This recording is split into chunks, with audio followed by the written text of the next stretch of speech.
lahat ng anime fans dyan, lahat ng Demon Slayer fans, this is your reminder na magkakaroon ng Demon Slayer Kimetsu no Yaiba in concert sa October 11 and 12, 2025, 2 p.m. yan sa The Theater at Soler. Yes, may experience natin ng live ang music ng Demon Slayer habang pinapanood natin ito sa big screen kasi merong magpe-perform na 18-piece live band mga be nung soundtrack.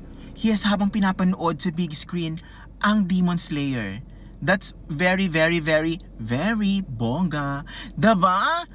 Makakahabol ka pa, pwede ka pa bumili ng ticket sa www.ticketworld.com or follow Circles Entertainment social media accounts para sa ticketing details. Ayun lamang mga be, see you there!